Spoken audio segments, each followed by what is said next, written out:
And welcome back, everybody, to another episode of the Always Pressing PGA DFS podcast. We have a big one on hand tonight. We have the next major on the PGA Tour, the Open Championship, the British Open, to break down. And as always, my co-host on the podcast, Jesse. You can find him on Twitter at DFS Golf Gods. How we doing, man? Doing well, dude. So effing pumped to not have to deal with the web.com/PGA Tour. We got a real legitimate tournament this weekend. Excited.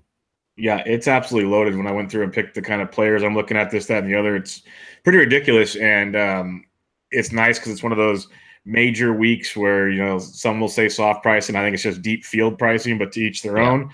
I agree. But it's going to be a lot of fun to break down. And I remember when we did our previews at the very beginning of the season, this is my favorite major. I absolutely love the Open Championship.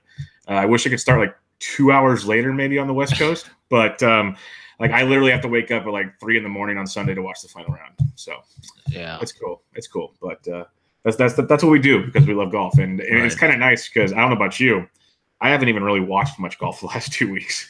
I haven't. I didn't watch any. I watched maybe an hour, but I fell asleep yesterday watching it and woke up, and Michael Kim had birdied the first 3 holes, and it was just like, this is pointless. Yeah, I caught some at lunch with the wife and some friends yesterday. That was about it. I golfed Saturday. I know you golfed all weekend, so Yeah. we had other things to do. We kind of had our own web.com tour and saw how that went. But do you have any takeaways from that? Like Michael Kim blitzing the field 27 under. We said it would be a birdie fest, but just absolutely insane. And you look at the leaderboard, and my boy Francesco, he finished the second, gets his stuff done, but the rest of the leaderboard's pretty much Yeah. That's a pretty crazy score, 27 under. That's the tournament record, I do believe. His worst score was Sunday, and it was a 66 par 71, so 5 under there, anyways. And yeah, man, the conditions were really soft. I guess they had a lot of rain there. They had a few delays that I'm pretty sure. It was just when I checked the app, it would say it's been delayed for whatever reason. So. Yeah, like I said, I didn't watch much of it. I actually played 99 holes in 3 days this past weekend. So, yeah, I'm not. We're lucky Jesse has a chair to sit down in to do this. We might not have him with us today. He's propped up like weekends at Bernie's right now. Yeah, but yeah, we'll move on from the John Deere. It's always interesting. I was tilted, but some others did very well this week. So we move on to the Open Championship, which is just outstanding. It's at Carnoustie. Why don't you give us a little past event history before we really get into it? Yeah. So if you just Google the Open Championship wiki, there's a lot of information on there. One of the major things, and this always comes up with all majors because they're different, is that it's top 70 in ties that gets cut. So it's not like the U.S. Open where it was top 60 in ties. There is no 10-shot rule here. So that's out as well. So there's going to be a full field 156 start. They're going to cut top 70 in ties like they would a normal PGA Tour event. Of course, this is not a PGA Tour event, but no MDF. No MDF, correct? Yeah. I mean, at one point they had 2 cuts up until I believe like in the 70s or something. I don't know, but either way, yeah. So actually, no, they stopped the 54-hole cut in 1986. So. Bottom line, it's your standard type of cut as far as that goes. This year, obviously, like most of the majors except for the Masters, rotating courses around.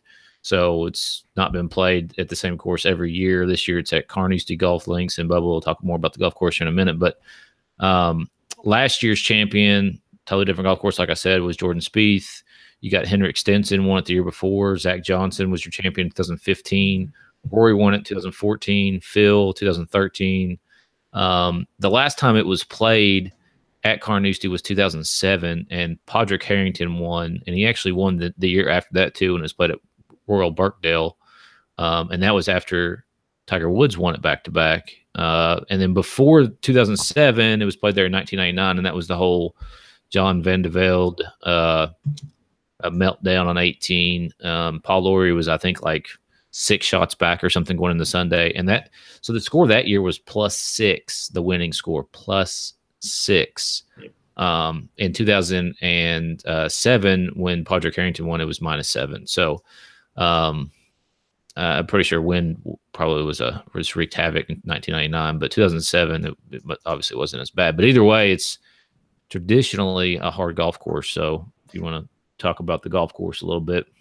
Yep, it's up there in Angus, Scotland. It's the northernmost golf course that the Open Championship participates in. Gets a lot of interesting weather. We'll talk about that after the preview here. But like any links course, it was beat into our heads the last few U.S. Opens. If you get rain or you get wind on these link style courses, it changes everything dramatically. And as you said, between 1999 and 2007, the 2 different years, you saw dramatic score changes. This course has been played since early 16th century. At one time was just 10 holes. It opened up full time in 1931. The first U.S. Open was there in 1931, or British Open, I should say, was in 1931. British Open, yes.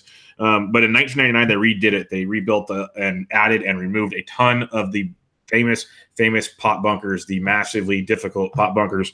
And that made the course a little bit harder. They changed the greens quite a bit. One thing about this course, I looked at like 4 or 5 different course previews. I looked at their website, took their tour flyover, and you look at it and people will say it's either super wide or super narrow. And it depends on how you want to break it down. The fairways are wide, and there is, the roughs and the fescues and all that good stuff to concern any link style course would have. The fairways are wide, but like a good links course, a lot of the fairways funnel to the bunkers.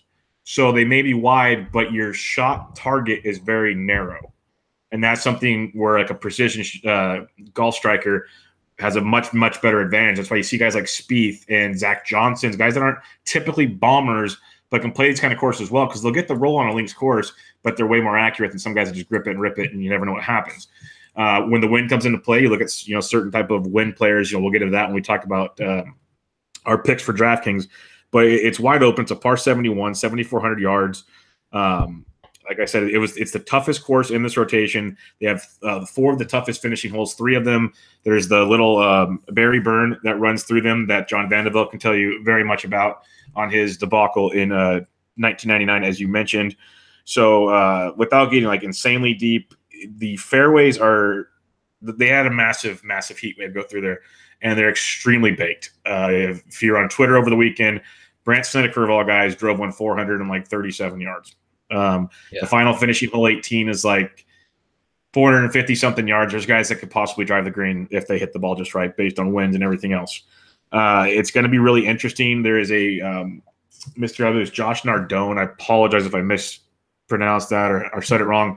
He's a FanShare premium member, and he's over there right now, and he gave FanShare a little update. He talked about how the course is going to play really tough, but there'll be opportunities because of this baked fairways and everything.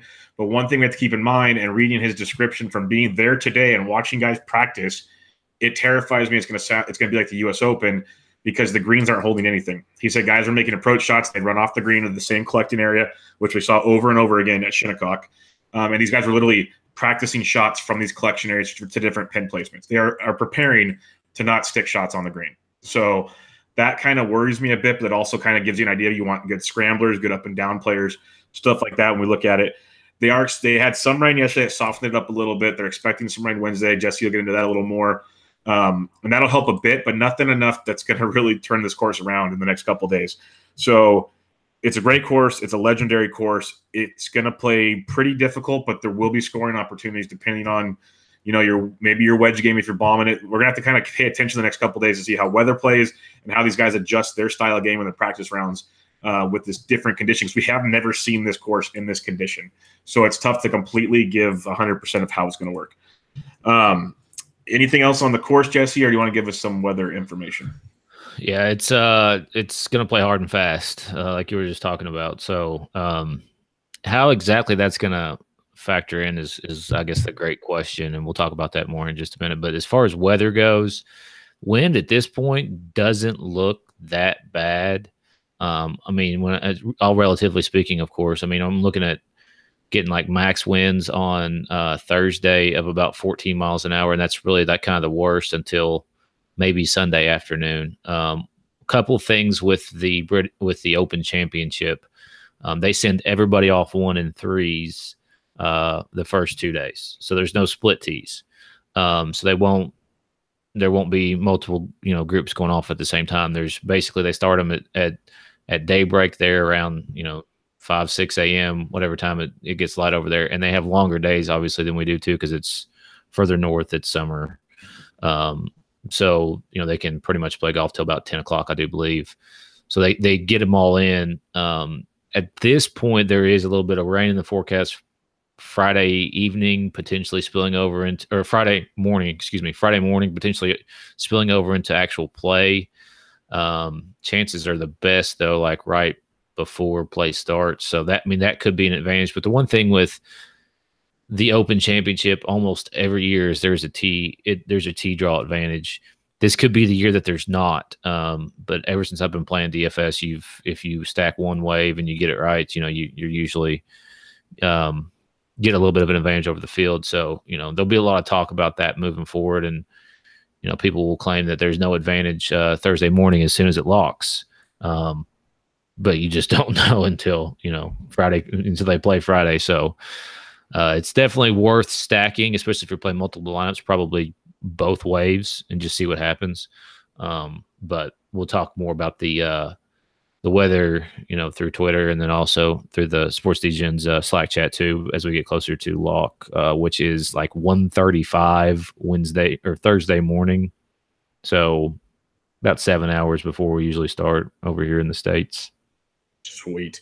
That's a question we get almost every week is which, tee times do you prefer in the Slack chat? So come join us there, because this is a week where it actually matters. Like you said, at the same time, we can do all the research we want, but that weather can change on the flip of a coin. Right. So you could think going into, like you said, when it locks on Thursday morning, okay, I put together the right setup, and all of a sudden, Thursday afternoon, all hell breaks loose. So you never know what's going to happen there. But before we go on, I wanted to clarify the gentleman that's over there in Scotland. I want to get it right. It's Nick Varone. You can find him on Twitter at Nick VARONE. He's going to be tweeting stuff out there. Seems like a pretty good follow in the industry. So go check him out. He's talking about stuff, and he got some player information there as well from Hideki, Spieth, Fleetwood, and others. So go check all that out. Some really good stuff on site. So go follow him, check it out.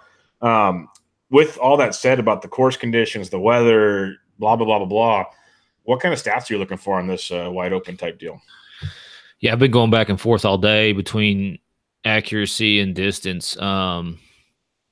So I just decided to basically weight them equally as far as off the tee, driving distance, driving accuracy, and then greens regulation, of course, is my usual go-to. And then birdie score and par 5 score, because I was actually watching another fan share guy, DFS Jimmy. He was talking about how a lot of the scoring this week will come on the par 5. So you do need guys who can score on par 5. So I've weighted that a little bit, not a whole heck of a lot, but it's kind of what I'm looking at. One thing about most links courses too is putting can be negated, because they usually run a lot slower, especially a lot slower than the greens in the United States, because you can't have 30, 40 mile an hour winds and, greens running at a 13 or a 14 stemp. So they're usually around a 10. And that brings quote unquote bad putters into it a little bit. So I'm not looking at putting at all. But yeah, so that's kind of where I'm at. Where you at? Yeah, I'm kind of looking at, I like how you said you kind of split it between distance and accuracy. I'm looking at accuracy big time, but I'm not ignoring distance at all, because that's the beauty of a links course. You can take advantage of things when you do it just right. Right. And you can make longer holes really short and make them very, very scoreable. So, and these guys know how to do that. That's the beauty of this tournament, is you'll see guys do things that you might not see the average Joe try to do, and it's pretty impressive on a link style course. So I like both of those big time. I'm looking at your DK scoring, your birdie or better type guys, and I like your par 5 angle there, because you're going to see as fast and as these fairways are playing, the greens are playing, there's going to be guys torching up there in 2 more often than we expect, and it'll get really, really interesting to see how it plays. So we're kind of on the same page, it sounds like, on our stats we're looking at there. And the last thing I wanted to ask you is, you got something coming up for Fan Show this week, a little different than your normal week-to-week deal. What are you working on for the guys at Fan Show Sports?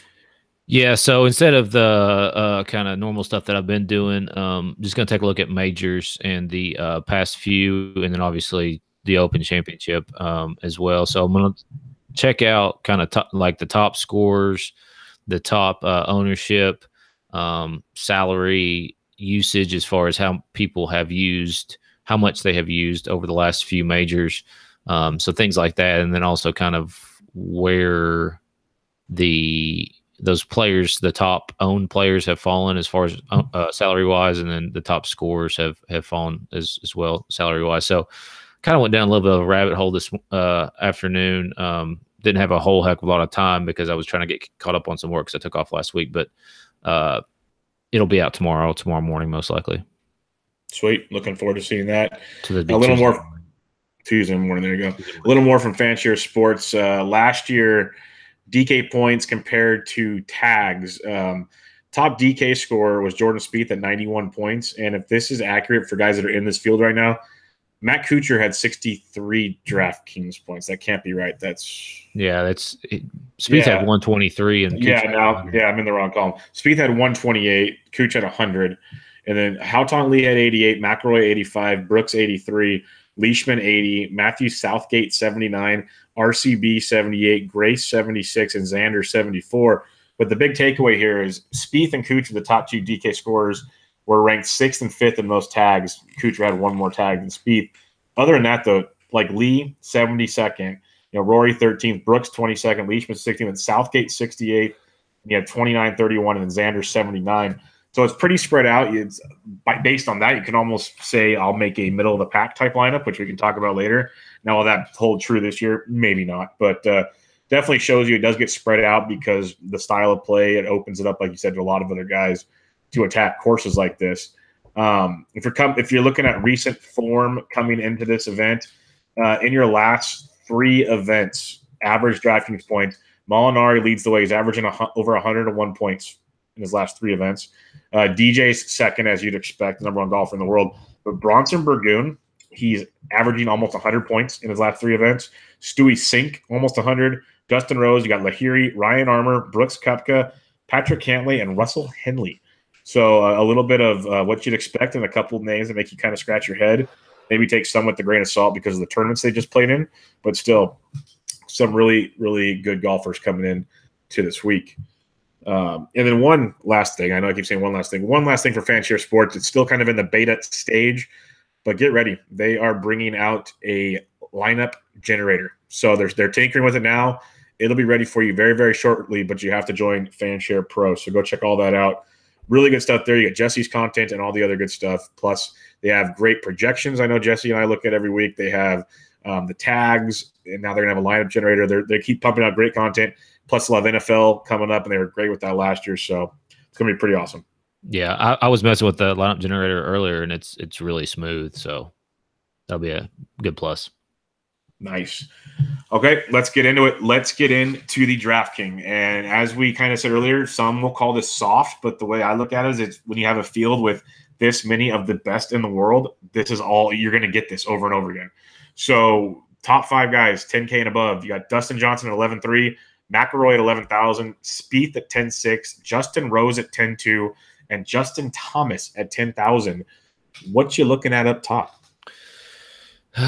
Yeah, I mean, so Dustin Johnson is rated almost head and shoulders above the rest of the field, kind of like he was at the U.S. Open. It's hard to pass up on him. There's a couple good things he's got going for him. He's obviously the most expensive, which generally speaking means he will be less owned than a few of the guys down below, especially like Justin Rose. I think he'll be pretty popular. He's also high up in my model. I think Rory makes a lot of sense, though. His issue has been on the greens. If that can be negated this week, then I think Rory's a good play, and he's been sub 10% quite often. And for me, it just seems like he's kind of due for a major. He's been kind of close. I mean, he's 5th at the Masters. He did miss the cut at the U.S. Open, but for whatever reason, he's just not played well U.S. Open. And he played well at last year's British Open, finished 4th. So I like Rory and I like DJ actually, and I think that might be a really, really sneaky stack because there's some guys down low that you can fit them in with. Other than that, Rose, Spieth, I really got nothing for. I don't know what's up with JT now, but he's not hitting his irons as well as he was at the beginning of the year. So, but I mean, you can make a case for all of them. Obviously, I'll say that every week, I think. Well, it's interesting, like you said, is I made 3 lineups already today, just kind of tinkering. You can do so many things, and one of them is you can take 2 guys from up here and still feel very confident in what you have going on. And if people have been listening to us long enough, most of the time, Jesse and I don't go above $10,000. We prefer to stay in the world of like the 9s and below and get a really solid lineup of guys we trust. You can do that this week with this pricing. And I love Dustin Johnson. I don't remember the last time I ever played the top price guy on a DraftKings golf slate, a baseball slate, you name it. I don't think I've ever it's been a long time. Top guy on any slate of any sport. But DJ he loves the Open Championships. He's playing phenomenal golf right now. Number 1 player in the world. And, we saw him at the U.S. Open. He struggled with the putter on, was it Saturday? But other than that, man, he torched that course. And if he could have just put an average, he beats him by 4. We talk about 4 or 5 strokes. He's made for courses like this. So I love DJ. I love Justin Rose. I think Justin Rose is going to be the chalk in this section up here. He's a great play. I don't hate it at all. And, chalk's been running wild this year. So I'm not going to be the guy that says fade all chalk. If you want to put 6 chalks together, you might not win it all, but you'll probably cash just the way it's going. I don't like saying that, but that's sadly the way it's going. Yeah, it's just one of those things. Like sometimes I think we're just trying to outsmart ourselves here because that's how it used to be. But I love those 2. And then your angle on McIlroy, I think, is phenomenal because he's played great at the Open Championships. He's won it before. He's got 4 top 10s in his 9 tournaments. I'm going to take the U.S. Open out of this because that was just a cluster F for a lot of people. So we'll just kind of take that out. Prior to that, he was playing great. He's been playing okay since. If that, like you said, if that putter falls, he could beat anybody in this group. Yeah. So I like those 3 for sure. Won't touch Spieth if he wins. Congratulations, but I won't go there. And one day JT will figure out the British Open, but it won't be the year I'm on him. All right. Let's go to the 9,000s. We got John Rahm, Ricky Fowler, Tommy Fleetwood. I might want to call him Chalky Fleetwood this week. Yeah. Brooks Koepka and Sergio. Sergio could be your Rory McIlroy of this group. What are you looking at in the 9,000s? A big fan of Brooks.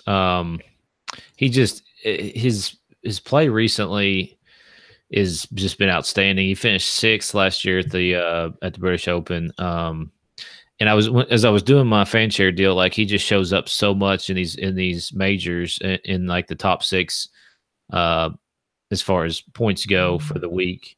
He just makes a lot of birdies. He's obviously excellent tee to green, and his putting has been there recently. So I'm a huge Brooks fan this week. We'll probably have a lot of him. Obviously, Tommy, isn't he from this area? Isn't that right?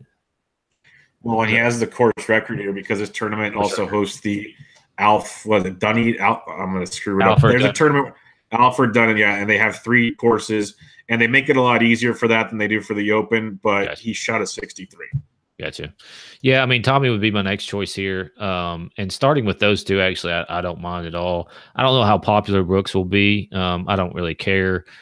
With Tommy at 9,400, it's totally different than he was at the U.S. Open when he was like 8,100. So I don't see him being, I don't see him cracking 20% at 94 because I really, really do think that a lot of people will take a lot of Rose. I think he might be the most, the highest owned on the slate.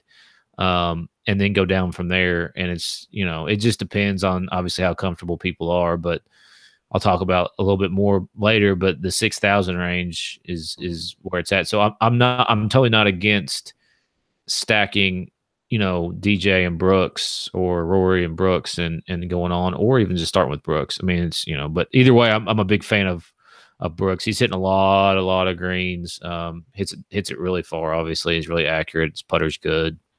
There's really nothing bad to say about Brooks Koepka. Nope, not at all. It's kind of scary because Jesse and I didn't compare notes ahead of this, but we pretty much are on the same page so far in the top 2 departments. Until Rambo, I love Rambo's game, but I cannot trust him at all. Like one blow up ends everything. and I like what's around here. A name I'm surprised I've heard so much already, and it's not surprised because he has played really good golf, and eventually he's going to get his, sure, is Ricky Fowler at 9,700. A lot of guys are talking him up, so I don't hate it at all. I made a Ricky lineup. I can see where you love it. He just seems to always fade when you need him the most, but hey, the Masters did show me a lot. Maybe he's going to turn that corner. Fleetwood is still a great pick, like you said, but my guy here is Brooks Koepka. I am all in on it. We talked about it for the Open. I think in the show after the Open, he is a major machine. At the he won the Open at the 2017 Masters at T11, 2020 or 16 Masters T21, then a T4 at the PGA, T13 at the US Open, T10 at the Open. He didn't play the Open here last year because he was hurt. T18 US Open, T33, T5, T15. So basically T21 or better in all but one tournament since 2014 that he's participated in. He played in the British Open last year, the Open Championship. I wonder the PGA doesn't have him on here. It was sixth. He finished sixth last year at the British Open. Okay, so, yeah, that's what I thought was weird about it. Yeah, no, they didn't have him on here. Thank you, PGA Tour. Literally PGAtour.com. Well done. So basically, what I'm trying to say is he kicks ass in major tournaments. He shows up, and I know it's going to be the common theme you're going to hear is it's a links course, and Brooks has dominated the last two links courses he's faced in the U.S. Open and sixth, like you said, at the British last year. That bodes pretty well for what he's got going on. This guy, he seems like it's just a great player. I don't really know what else to say because you nailed everything else on it. But Brooks at 92, I absolutely love. And then Ricky would be the other one I'd look at with Fleetwood sandwiched in between those two on DraftKings. I think that might help space it out a little bit. Let's look at the 8K where you have everyone's favorite guy, Tiger Woods, Jason Day, Paul Casey, Molinari. Molinari's only 100 less than Casey now, by the way, Jesse. Matsuyama, Patrick Reed, Noren, Stenson, Mickelson, and Leishman. This literally, you can make an entire lineup right here and walk away and be totally happy with yourself. I'm not going to. I will look at Casey. I think this is another guy that just loves this style of golf. He's from close to the area, obviously living in he's Scottish, I believe, right? No, he's English. Yeah. Sorry. Forgive me, people. Forgive me. Brexit. I'm sorry. But Casey, $8,700. Love that. Molinari, coming over from the John Deere kind of concerns me a bit. At the same time, chartered playing the works. He's a ball striker, and if the conditions play itself right, he fits right in here. Again, $8,600. And Casey's going to be the chalk in this area up top of the eights. And I think you can get a little leverage there with Molinari. So I like him at 86. And then similar to Brooks Koepka in majors, Patrick Reed. I can't ignore what he's doing anymore. He's an animal out there right now. So Reed at $8,400. I like him a ton. Noren, Stenson, like both of them. I'll let you elaborate on those a little bit if you want to. But my kind of favorite one here, and this brings me back, like I mentioned last week, those no laying up guys. They had Mark Leishman's caddy on before the Masters. He said he's been planning for this tournament all year. He absolutely loves the Open Championship. He's made 5 of 7 cuts, 3 top 10s, finished T6 last year, T53, T2, T5. Those are his last 4 trips to the Open. This is Leishman's tournament. I think he is probably my favorite play in the $8,000, and followed up by probably Patrick Reed and then Stenson and Casey. I absolutely love Mark Leishman this week. So that's where I'm at in the 8Ks. What are you looking at? Yeah, I'm a fan of Molinari this week. I mean, I can't hate on him anymore. He's just playing outstanding golf, and he's figured out the putter, which was always his Achilles heel, or used to be anyways. Hit it to 5 feet and then hit it to 3 feet and then make the putt for par. Used to be what I used to watch, but I mean now he's got the full game going at this point. So it's like one of those things where you just want to ride the hot hand, and it seems like Molinari has the hot hand. And that's I think that's a big enough price to scare some people away. And with the names around him, I think it could spread out the ownership a little bit. So no real worries about him being chalky. Paul Casey is going to Paul Casey. He'll make the cut. But will he be able to make a run? That's a big question for me. And he'll be higher owned than Molinari. So I don't know if it's better to pivot to Molinari or not. Stenson is the other guy at 8,200. I mean, that's just a stupid price on Henrik Stenson, 8,200. I know. I mean, he hasn't won this year, but his last few tournaments, 6th, 26th, 13th, 23rd, 5th, 6th, 4th. I mean, like, how is he 8,200? So he might be, when I said Rose earlier would be the highest on the slate, it might be Stinson. If you're playing cash, I would definitely take Stinson. You know, you could pivot off of him in a tournament if you want to, but even then, it's you don't necessarily have to avoid all the chalk all the time. I mean, you can take some guy who's 20% owned and pivot around in other spots and get some lower ownership, and that'll be one of the things I also talk about in the fan share deal tomorrow. So, but Stinson 82 is just ridiculous. So those are the main three that I'm looking at here. I've already heard quite a bit of buzz about Noren. Not a huge fan this week. Leishman, I like your angle there. That's a really good tidbit on him, and he tends to show up in majors. So it'll be interesting to see if he can show up on this one as well. Yeah, so that's where I'm at. Pretty much Molinari, Casey, Stinson for me in this range. Yep, really good guys there, and we'll get back to that Molinari price like you talked about when we talk about someone in the lower sevens and how they compare. But I'll ask you about it then. Let's get into that 7,500 and above, and it's still, Brendan Grace. This is everyone's quote unquote go-to in windy conditions. So be ready for this talk with Brendan Grace this week. And he's played well at these tournaments. Got Terrell Haddon, Ian Poulter, Adam Scott, Bubba Watson, Knox, Kuchar, Usti, RCB, Bryson. I hurt my shoulder. DeChambeau, Fitzpatrick, Tomas Peters, Patrick Cantlay, Luke List, and Patrick Lowry. 7,500 above. Jesse, who you liking? Yeah, so have you heard anything on Bryson? I was going to ask you the same thing. I haven't heard a damn thing since he left, basically, on, was it Thursday? Yeah. Yeah, he WD'd on Thursday. I mean, he was 3 over at that point. So I want to say one thing. I want to say one thing real quick. Okay, people need to realize he literally hurt his shoulder on a golf swing on that round. I saw so many people saying he pulled out because he wanted to rest, and this is why you should never play Bryson at that price tag and stuff. I am sorry. Watch the shot he made in that thick ass shit, and his whole shoulder basically like not move. It was pretty evident when it happened and how it happened. Continue. Well, so as we say that, I come across a tweet. It says he will compete in the Open. He arrived at Carnoustie Monday afternoon, so he didn't even head out right after the John Deere. He was diagnosed with a slight right shoulder dislocation, so he legitimately hurt himself. But says he feels good after treatment and rest. He's not hit a ball since his WD at the John Deere Classic last Thursday. So interesting, to say the least. Risky as hell. Yeah. I mean, for me, like if you're playing, so there's obviously really good contests on DraftKings this week. If your price point is the $4 or something like that, I think he's worth a lineup or two, in my opinion, because his ownership probably will be depressed quite a bit. I mean, he was playing really, really good golf coming in, and one of the things that he does well is just score. He's been, over the last 12 weeks, he's 11th in DraftKings points in this field, and over the last 24, he is 12th in DraftKings points in this field. He's third in shots gained total in the field of the guys who have shots gained over the last 24. So he's playing good golf. It is risky. I do agree, because if he gets over in the fescue again and tries to hack it out. Well, because that's what happened last year. Is he goes and wins the John Deere, triples the first hole, and he just disappeared. Yeah. So I mean, he's like, it's a definite. I agree with everything you're saying. I think he only got the best form in the entire field coming in.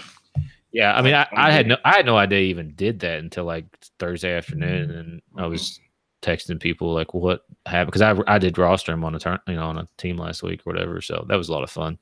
Either way, I think Bryson, if you're playing 20 lineups, I'd put him on 1 or 2. I do think he's worth the risk, because most people won't play him. He should be, hypothetically speaking, sub 5% owned. Other than that, getting off him, Ian Poulter is my favorite player in this region at 7,800. He's just playing super solid golf. Hasn't missed a cut since March. Obviously has the win in there. He did play well at the U.S. Open for most of it. Well, I say most of it. The weekend he kind of shit the bed. But either way, he was leading it for a time. So he's just he's I hope he's mentally strong enough, and I think he's mentally strong enough to get through the tough conditions at this golf course. I think Hatton is interesting at 79.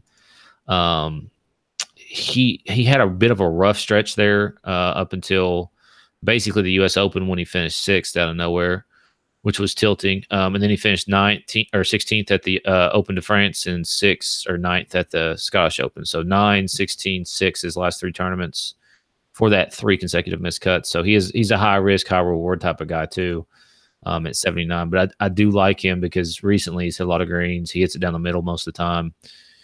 His putter, he always wants to break it, I think. But and then the last but not least in the $7,500 range, Lowry and Cantlay, I think they're interesting. Cantlay's been kind of sketchy recently, and Lowry's always just weird. I can never get him right, but I do think both of them are interesting. If you want to go with the wind angle, the Irish guy is used to playing in the wind, Shane Lowry. So, yeah, those would be the guys I'd be targeting in this range. Yeah, I agree. Lowry and Grace would be the kind of little wind guys around here that I'd be looking at, those areas there. But I love Poulter. I'm with you on this one. It's not just he hasn't missed a cut since March. He's like T25 and better. T30 his last tournament, but he's crushing it. He's playing great golf, absolutely great golf, and he's a first class red ass, which is outstanding. So give me some of that on my squad. But I love Ian Poulter. His approach game is great. His driving accuracy is really good right now. His short game's even decent. His scrambling's a little but overall he's playing really, really well. So I do like that quite a bit. I need to look some more into Cabrera Bello because this guy's a great player. Like when it comes to accuracy and ball striking, it's phenomenal, absolutely phenomenal. T4 last year at the Open, but he's come off of 3 straight missed cuts. So that is slightly concerning, but also could leave him pretty cheap. So I need to look at him more because for the talent level of an RCB, he's not mispriced by any means like a Stenson is. But we've seen him play a lot better than this price tag. So I'm curious about this one at $7,600. And then the other kind of long shot I look at down here, based on the conditions we have right now, where you can bomb away and get away with some things, possibly, and he's coming off a T3 last weekend in Europe. It's Luke List. And this guy, before kind of a couple of missed cuts, was playing amazing golf as well. Really, really good golf. Everything was working for him. And this could be another guy at $7,500 that in a GPP, ownership-wise, could open the door for you. Not one of my favorite plays here, but definitely one I have in mind. I actually prefer the bottom half of the 7s a lot more than the top half of the 7s here. So let's get into that. There's a lot more to name off here. I will name a few, Jesse, and then I'll pass the torch to you.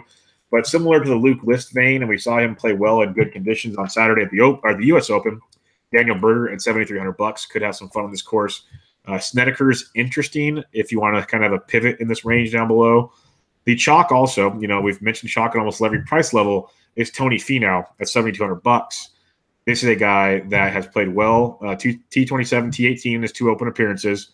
He's coming in really good form, priced way too cheap. He's playing in Paris with the Ryder Cup guys last week. He's ready to rock and roll. So I like Finau at 72. But the pivot, and this is the comparison I want to give you, Zach Johnson, a former winner of the Open. He's 11 of 14 cuts, 3 top 10s. He's coming in off a T16, T19, T12 in his last 3 tournaments. He is a ball striker extraordinaire. He plays in the wind phenomenally. He's $7,200. This is mispriced to me. And I know Molly's playing much better, but when you just look at the 2 of their games next to each other, and you get a $1,400 price difference, Jesse, which of the 2 do you prefer? Yeah, I can see that. You made a pretty good case for ZJ there. That's a huge discount. 16th, 19th, 12th, 40th, his last 4. And then obviously, like you said, past winner at the British Open. So what about his last few British? Did you T14, T12, 14, 12 first, T47, T6. His last 5, he's T14 or better in 4 out of the 5. Yeah, 3 straight top 20s. That's pretty solid. So yeah, I mean he could be chalky as well though. I don't know who's chalkier, him or Finau. I would always lean Finau. Yeah, that's what I'm thinking. I would always lean Finau on that, but they could be similar as far as the chalk goes. I do like both of them. Was that all that you were going to say in this range? Or I was just going to say a couple more real quick. Sure, go ahead. Like if you want to pivot at 72, I think Webb Simpson could be a sneaky nice pivot at that range off of ZJ and Finau. Given if his accuracy's off a little bit, it'll get sketchy. But the way he's been playing this year, we talked about his ball striking is so much better, and the biggest thing is his putters finally showing up. So Webb could be an interesting one there. And then other than that, I've heard a ton of Danny Willett talk. You get down below 72. I think Charlie Hoffman at 7K. He's a guy that shows up in majors. He's got 3 straight T20 or betters on the tour, a T20 at the British Open last year. I think at $7,000, that could be some nice value. And then guys like Charles Schwartzel, he plays great in Europe, plays great in these kind of conditions. He's another one at 7K, but I'd rather have Hoffman at 7K. And there's going to be many, many more we could look at here. But what are the guys you're looking at 7,400 and below? Yeah, it's quite the difference in the last couple of weeks. I forgot Keegan Bradley too. Sorry, yeah, Keegan Bradley at 71. Well, I mean, a lot of these guys we've been talking about the last couple of weeks first, and now we're talking about them last. That tells you the difference right there. But yeah, I can dig some ZJ at 72. Obviously, Kiradek, my boy, at 73. You know, I don't know how much of him I'll actually play, but another guy at 73 is Hao Tong Lee. He finished third at the British Open last year. He was top 6 in scoring last year as well. He's interesting just because of that. And he tends to, I think, play better on these like harder courses or whatever. He finished 23rd last week at the Scottish Open, finished 16th at the US Open. So he probably won't get a lot of buzz and could be a nice little pivot there off of some of these 7,200 guys. Another guy at 7,200 is Jorge Campillo, 32nd, 3rd, 8th, 33rd, and 60th in his last 5 starts, or that's 6 starts, last 6 starts. Hitting a lot of greens, hitting a lot of fairways. Putter's been working pretty well, so he's interesting. Another pivot guy there. I can dig on your Keegan call there. He showed up on a lot of stuff I've already looked at, and that's tilting as all get out because I think he just got in the field, didn't he? Yeah, he was a late act. He had his T13 last week, just put him in, or a couple other guys. Yeah, tilt me to death. Hoffman I can dig on too. Another guy at 7,000 is Kevin Na. Yeah. Now, so you're starting to go on the Na bandwagon too, huh? I don't want to, but at 7,000, I think he's worth a lineup or two. Coming off a win at the Greenbrier, obviously totally different place. But as far as like ball striking goes, he's hit a lot of greens recently. He doesn't necessarily hit it very far, but he tends to keep it down the middle for the most part. So, I mean, at 7,000, I think, you know, he's worth, like I said, a lineup or two. Yeah, so that's kind of where I'm at with these guys down low here. I just really think that somebody in here in this region, the like 72 and below, or the high 6s here is going to make somebody a lot of money this week. Who's it going to be? Yeah, there's a ton to choose from. Like you said, we're usually never confident down here. There's guys we really like down here, like literally for sure. Around about him, 4 straight cuts in the British Open. He's made 5 of 7 in his career, so it's not a bad play at all. It's kind of a joking thing about Kevin Na. But and plus, you may not hit it the farthest, but the way these courses are going to play, he's going to get a discount. The ball's going to be flying down those fairways. So I like that a lot. Let's get into the 6K where you mentioned there's a lot of guys to like. I know there's a couple I really, really like. Who are you looking at in the 6K range? Yeah, so initially, and I mean, this guy could be chalky as well. Russell Henley been playing a lot better than he had in the beginning of the year. 10th, 6th, 25th, 29th, 58th in his last few events. Finished 37th at the British Open Championship, whatever you want to call it, last year. So I think he's interesting at 6,900. That's, you know, a really good price on him. Ryan Fox is another guy at 6,900. 6th and 2nd in his last 2 starts, which have been in Scotland and Ireland. So that's, you know, obviously pretty interesting as far as he's been used to playing these conditions. He did miss the cut at this last year, but totally different guy this year, I do believe. Grillo probably going to be chalky at 6,800. I mean, another misprice on him. He should probably be mid-7s, I would think. Moving on down, I'll leave Stuart Sink talk up to you, but thank you. Yeah, Charles Howe at 6,700. I mean, he's made like 1,000 cuts in a row on tour. You remember when Charles Howe was the West Coast only guy? Now it's all changed. I know. It's Like, crazy. he hasn't missed a cut since the Honda Classic, and he's only missed 2 on the PGA Tour year, and that's just an insane price for somebody who's missed 2 cuts on the PGA Tour all year. He did miss the cut last year at the Open Championship, so I don't know how much I'll play of him again, but at 67, I mean, that's just a really good price on him. I'll leave Stewart Sink to you. Jenny Watton. I'm just gonna call him Jazz. So I'll do Jazz down here.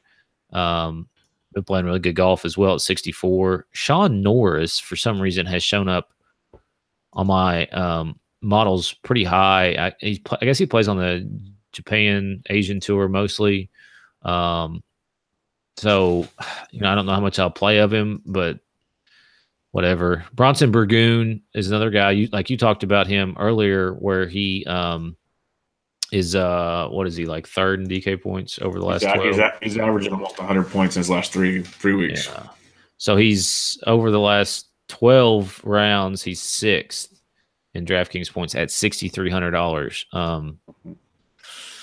He's sketch to me at 63, but I think he's worth another lineup or two. I mean, that there's plenty of guys down here, and like I said, I'm gonna talk about this more in the in what I put out for Fanshare tomorrow. But like, as I was looking through the lineups for the last the last 2 Open Championships, there were 3 guys in the $6,000 range who showed up in the top 6 in points. That's pretty impressive. What that means for this year, I don't know, but so 3 out of 9 were in the 6K range, or 3 out of 12, excuse me. That's interesting. That's really interesting. So it's like you've been saying, is you got to find the one down here that's going to win some money, because there's a good chance it will. And, right. It makes sense, because I'm with you. Russell Henley at $6,900. The guy is playing phenomenal golf. Hell, it was what, 2 or 3 weeks ago he was like 10-8. Yeah. So $6,900 for Henley is outstanding. I've heard Bo Hostler a lot. I'll take first-time guys, but I prefer not them to be in the 6K range. Like, give me a more veteran guy somehow making his first appearance. Hostler may do well, but it's one of those I'll sit and watch this year and maybe reevaluate. But I do like Henley quite a bit. Grillo at 68, I agree, should be chalk, but I want to keep an eye on that, because he should not be priced down here at all. He's way too talented. I think he was like 54th, 55th player in the world, and he's $6,800. Yeah, that is a mispriced player. So I'm going to keep an eye on that. Another guy that's playing really well, and he's striking the ball phenomenally, that can play really, really well into this range, and he's been putting phenomenally as well, is Ryan Moore, $6,700. He missed cut last year. He's made 5 of 8 cuts at the Open. He either finishes usually pretty good, or he misses the cut. So that's just Ryan Moore golf in a nutshell for you.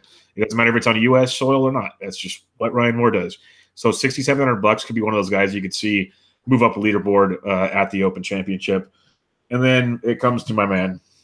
He's a defending champion, for Christ's sake. $6,600. Missed cut last year, didn't play the year before, but then a T20, T47, T26.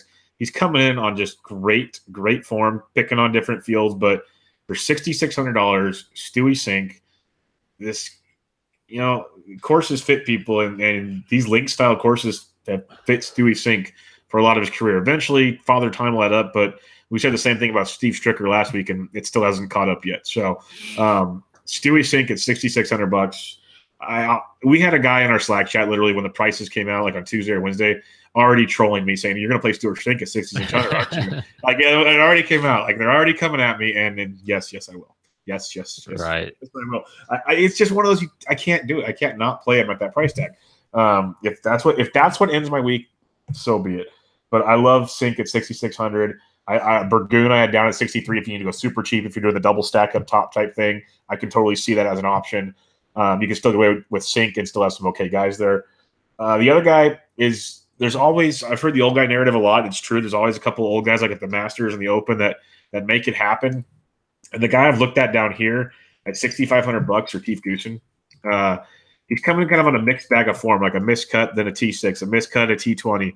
But he's made 16 and 19 cuts of the Open, including 8 top 10s, and he's not that golfer anymore. But at $6,500, he can just hit it nice and easy down the middle of the fairway. he can get you greens and he can make cuts, and you never know, maybe gets you a T20 or something at $6,500. So he's an option. I'd rather go 66 to sink, but if you need to save $100 for some reason, I got no problem with Goosen, or you can play some of the other ones Jesse talked about as well, because there are a lot of really, really good golfers here. A lot of them are first-timers, or they're playing on other tours besides Euro or PGA, like you said. They play on the Asian Tour, the Australian Tour, some of those other ones that all had exemptions to get in. So they're really good golfers in their own right. We just don't know enough about them, is what it comes down to. So keep that all on your radar. Let's look at the punts for the week. We just kind of went through the big 66 or 6K range. I'll be blunt about it. It's Stewart Cink and Emiliano Grillo for me. Who are your punts in the 6Ks? Yeah, I mean, Ryan Fox would be one, and then Charles Howell would be the other for me. Yeah, and all great options. There's a ton of them. That's I've never thought about doing the double dips up top, but you can really do it this week. Yes. Who are your busts? Give me a couple of them up top, besides Jordan Spieth. Besides Spieth, that's one of mine. So I'll just cancel that out now because I know that's where we're going. I'll go Rahm. I don't know. His head has just been weird here recently, and he just finished 4th and 5th in his last 2, but I don't know. Rahm was my other one, and then if I just want to get really weird and piss people off, I'm going to stick with my trend I've done all year. Tiger Woods.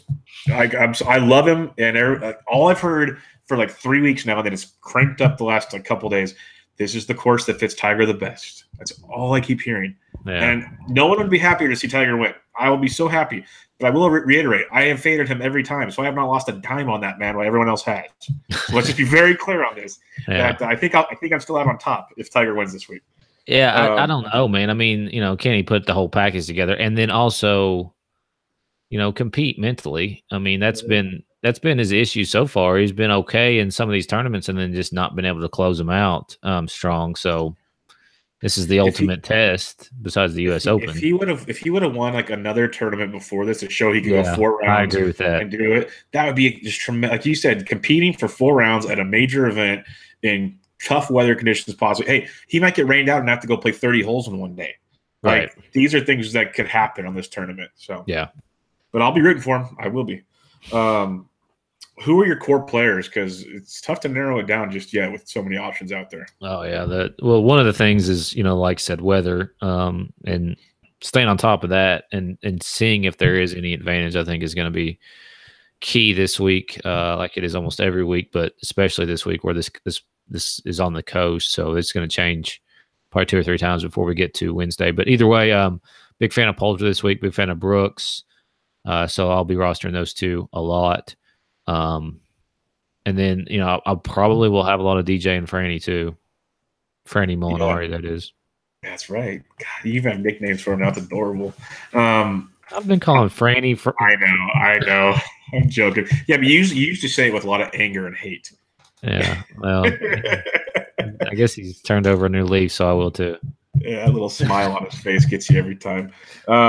My core, and I'm going to mix in some 9s and 10s in here. So I'm kind of trying to stay in the middle on this one, but my main guys, I really like Patty Reed and Leishman in the 8s. Can't ignore Stenson either, and then Poulter at 78. So kind of that range from like 84 to 78. I'll be utilizing those guys a lot, and then going up top and adding with them, like you said, the guys we've already talked about. Love Brooks, like you do. Love DJ. Mix those in there, but those will be the main ones: Reed, Leishman, Poulter, and Stenson, and then build around that top and bottom. Who are your winners? Who do you have winning? Give me a couple. That is tough. So, I mean, overall favorite. I mean, Dustin Johnson. It's hard to bet against him. Obviously, it's hard to bet him when he's like. I guess he's probably about 10-1 or something. I'll get the odds pulled up here, but I mean, I think he has a great chance to win this week, especially if everything's playing hard and fast. I think he's got a great chance. Other than him, I would go with. I just have a feeling about Poulter this week. I think he's going to do it. So Poulter would be my next choice. That'd be awesome. That'd be really good. Yeah, DJ for sure. I'm with you 100% there. And then I'm just torn. I'm torn between Patty Reed or Henrik Stenson. I think one of those 2 guys could put it together. But as people have listened to us, we like a lot of guys to play well this week. So yeah, you never know. Like, people can play great at these courses, and just one little bad weather day can ruin everything. So we'll see how it goes.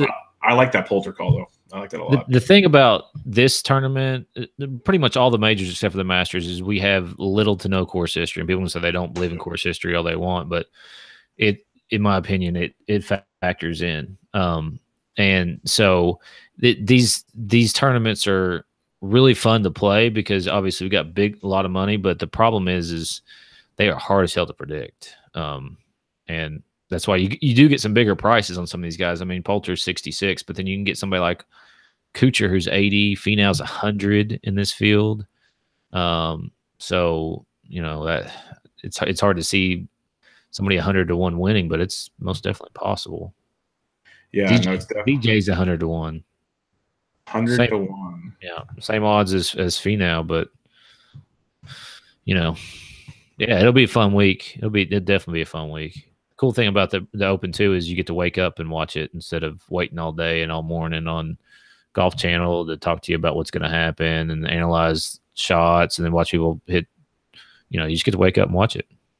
Yeah, no, it's going to be a ton of fun to watch it all. If people are kind of wondering, some of the top guys that play in the wind, you have the top 25 performers in the wind since 2014, like Jason Day, DJ, Matsuyama, Rory, Spieth, Garcia, and the list goes on and on with your usual suspects. A couple that kind of stand out if you want to get really weird: Jimmy Walker, Pat Perez, but like Webb's on there. A lot of those kind of guys, you could Google this stuff pretty easy. I was looking at them earlier today. And then the ones that really stood out to me, if you go to the top links players on the PGA Tour, if I can get this one here pretty quick. Oh, yeah, there we go. 2018. Yes, bear with me here for just one more second. But it's similar to those type of players, and now it won't come up, of course. So, yeah, we'll leave the good radio at that. And I was looking at him earlier today. I was like on the same link, and now PGA Tour just keeps letting me down. It's a good time for it to start. It's like Amazon Prime Day. Any final thoughts, though? Like we always talk about when you're playing the Millie and some other things, leave some cash on the table and other deals like that. We know the last major tournament we had a dupe, a split up top.